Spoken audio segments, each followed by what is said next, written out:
While you find what? Find this. Make sure it's running. Alright, I think it is. Does this microphone need to be plugged in? No, it doesn't. Okay. Okay, hello everybody. Hello. I'm Mike Robinson. And I'm Ariel Marie Robinson, or you can call me Meeps. We were formerly Beat the Robinsons, and now we are Playtest Dummies. So we wanted to do a stream tonight so that we could communicate with all of you and let you know what direction the channel's going in. So everything with the community, everything just hit us way harder and way faster than we thought it would, which is a great thing. We love the support we've had so much from the community, from everybody else, from designers to board gamers to card players, everybody, video gamers. We've been supported by everybody, but it was a lot more time consuming than a lot of people's lives could allow them. So it is down to me, Errol Marie, George, and Blaine, who is going to be doing our mod work. So we just kind of... Oh, what? Huh? Blaine's doing our mod Yeah, stuff? she's doing our mod stuff. Yay. Yep.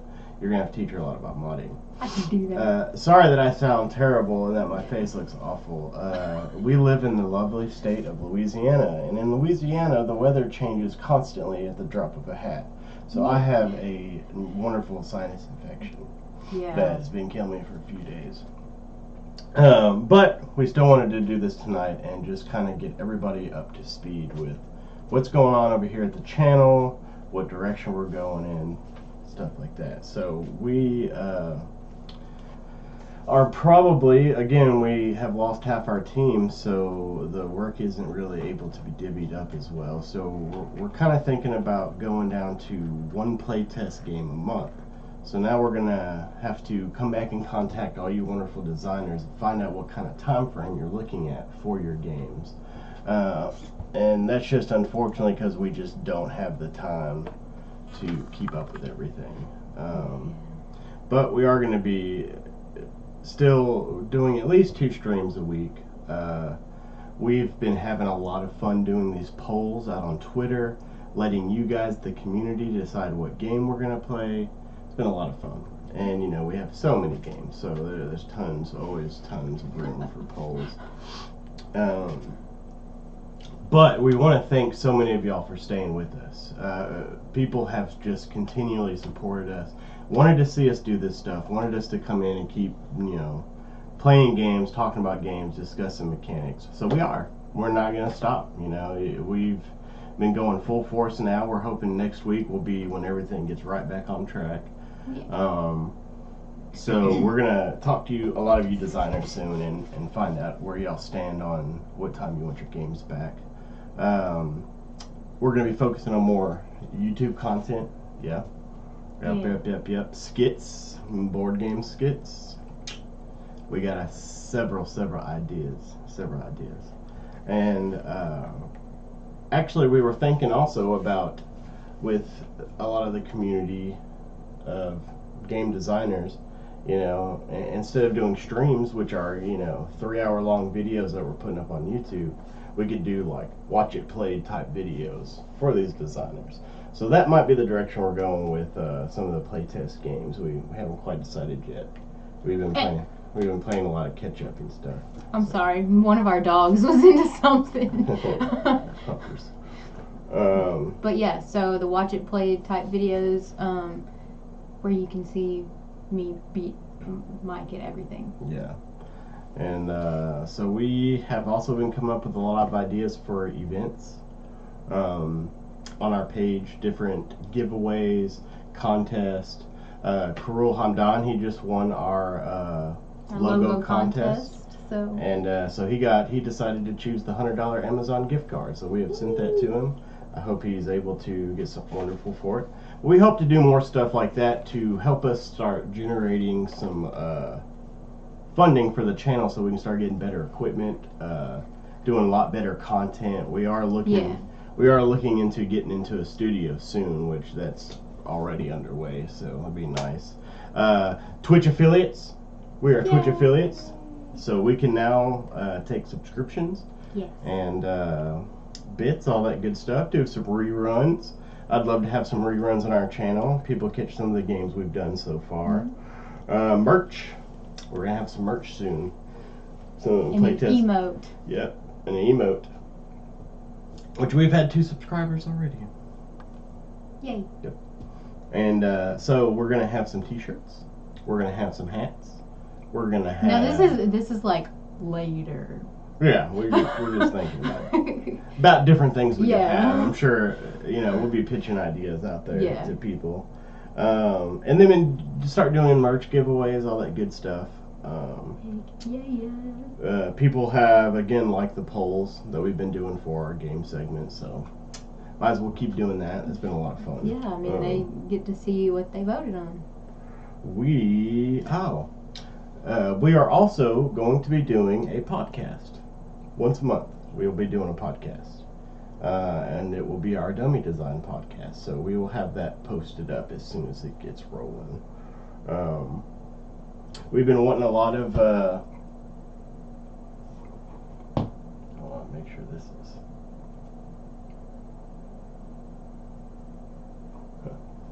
Anyway, making sure that we have. Still gone live. Good. We look really confused. Okay, I'm sorry. My phone was doing weird things, and I thought it was because of the internet. It's not. So yeah, we are also going to be. I'm sorry, y'all. So what happens when you have a sinus infection? Okay, so the podcast once a month. The podcast. We'll be posting that up.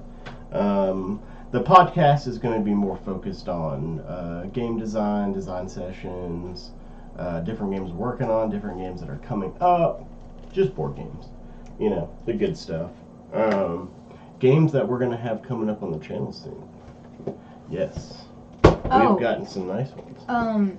Really quick, I am going to start doing more like board game photography also. On the Instagram.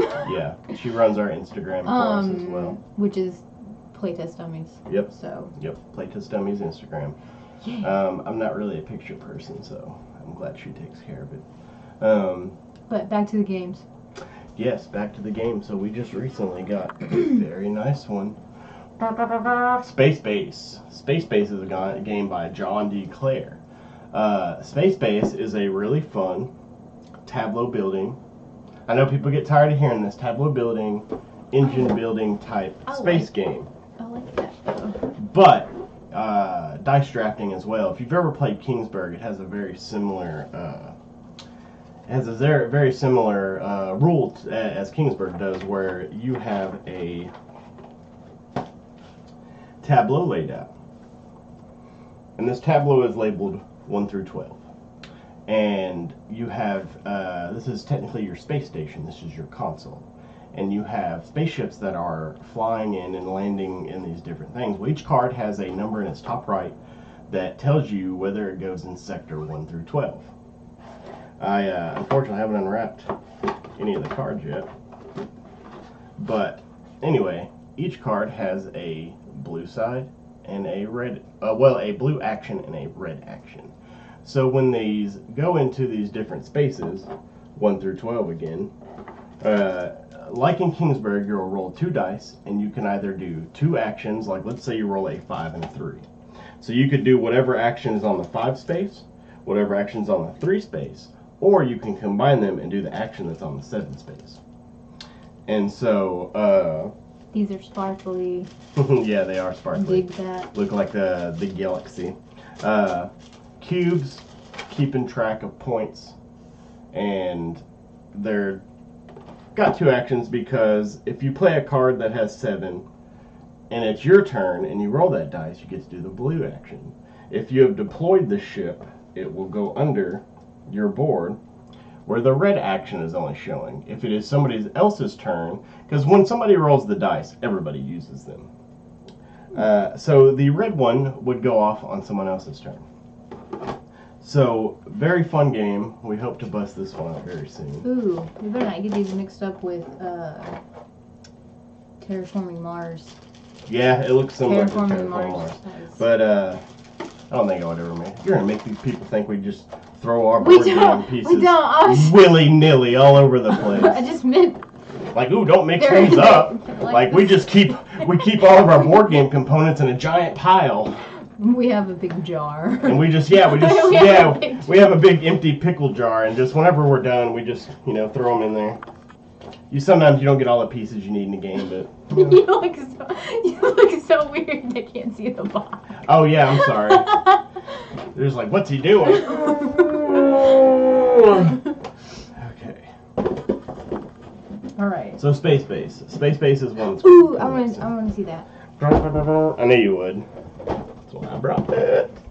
This is. She's pretty excited about this one. Villainous. So this is another one we'll be playing too. So we're gonna think about start doing maybe some family night segments where we get her parents, my in-laws, involved in some of these, and this is gonna be one that she loves. Yes. And the production value on this game was wonderful. It really was. Ooh. Yeah. So each character has their own player board. This is Maleficent. This also has some, I guess maybe engine building. Very good asymmetrical game because they're all villains. I think there's Let me see. 6 of them. So there's Maleficent. Yeah. Captain Hook. Yep. Jafar. Yep.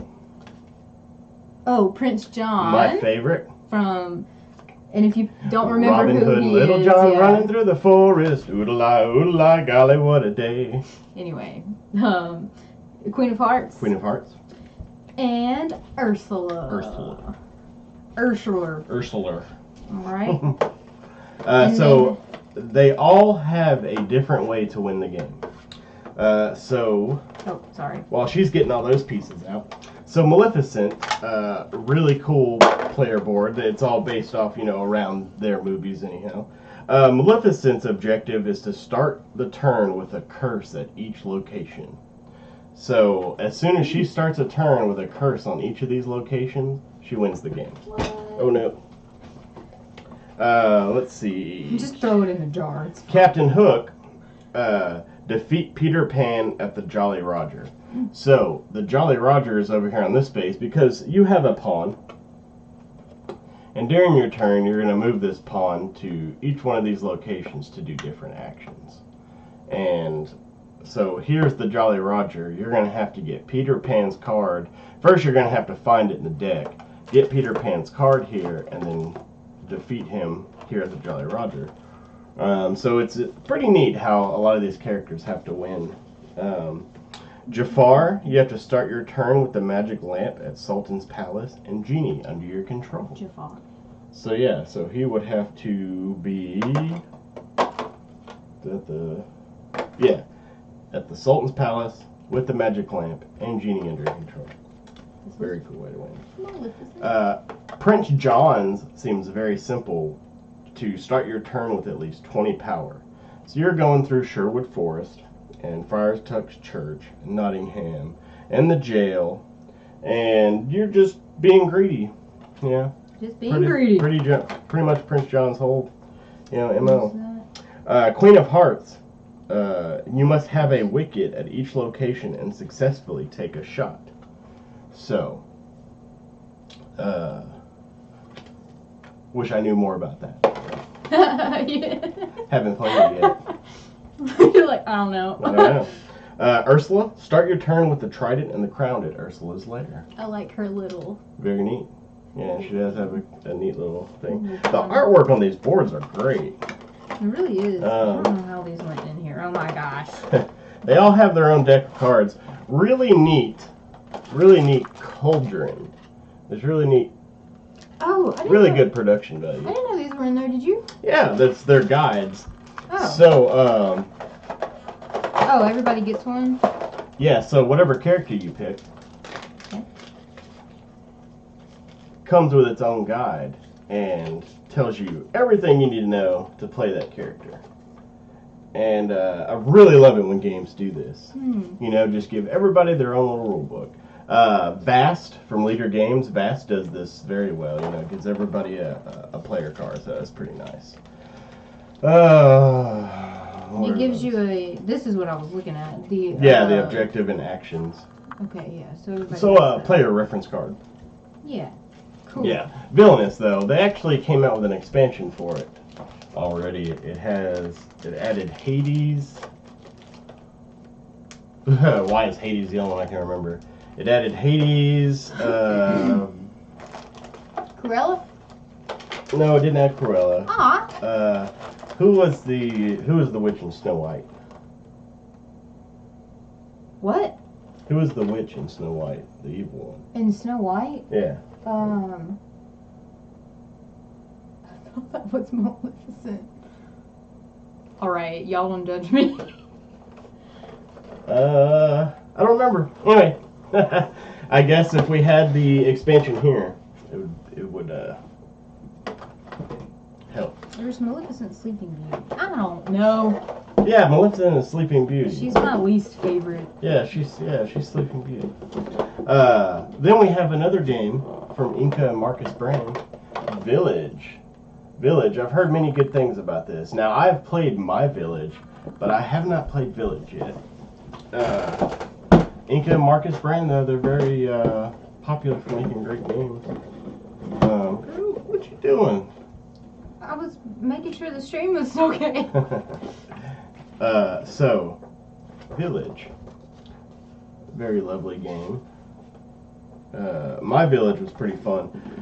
The unique mechanic I like in this game is one that I like in any game that does it, especially if it does it right, is where you're playing over generations and you actually lose characters. You know, you Oh, like people die? yeah, people die, and like there's actually a funeral book over here that you keep up. Whoa. You know, those people sing. So another neat one we'll probably do. You know, some family night we decide to do something. So Village, very fun. Can't wait. Looks good. Oh, here's one Errol Marie's excited about.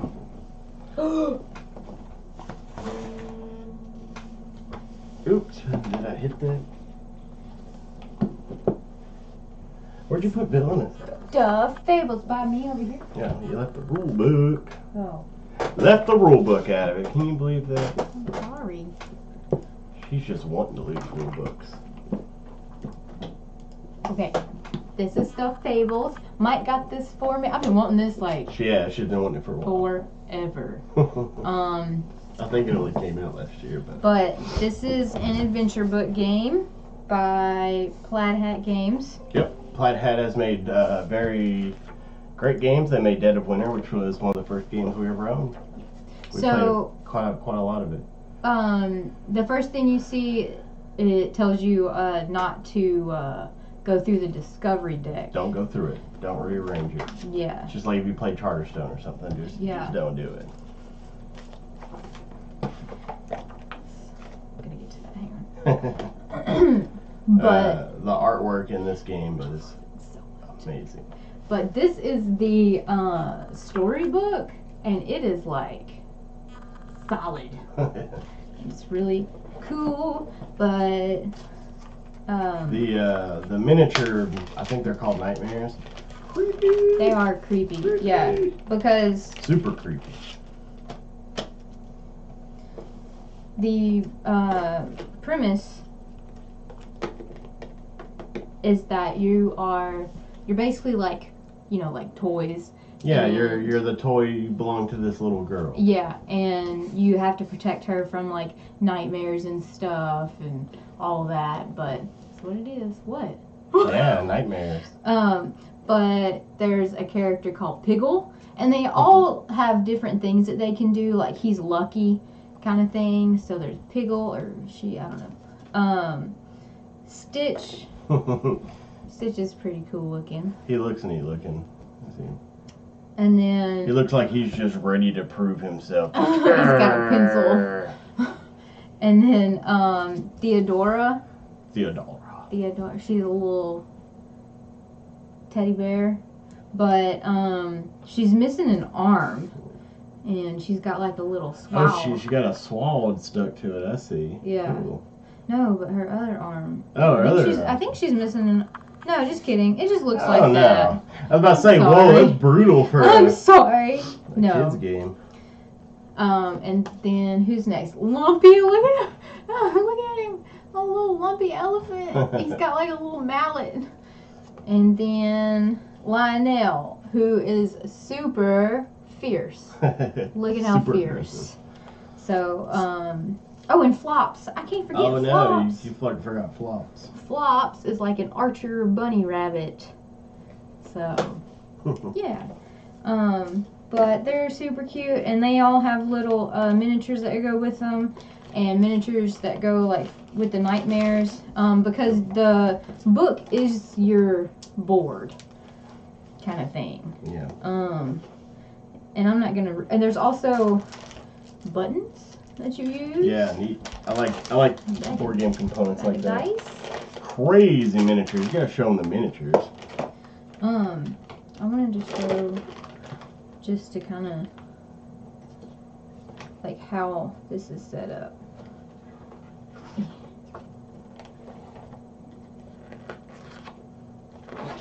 Yeah, just show So them yeah. So like this is like one of the maps, and it's like has quadrants. Just grid. Kind of like Yeah. Near and Far does. Yeah. You know, you just have a Yeah. book that opens. It's just not a full map. You know. But the miniatures are really Miniatures neat. are pretty neat. Which I don't know the names of some of these things because, you know, like we said, we haven't played yet. Yeah. But here's a 4-arm robot dude. And I'm not going to go through all of them. But there's like one of the little nightmares. Yeah, weird looking. Uh, Something out of a Tim Burton movie.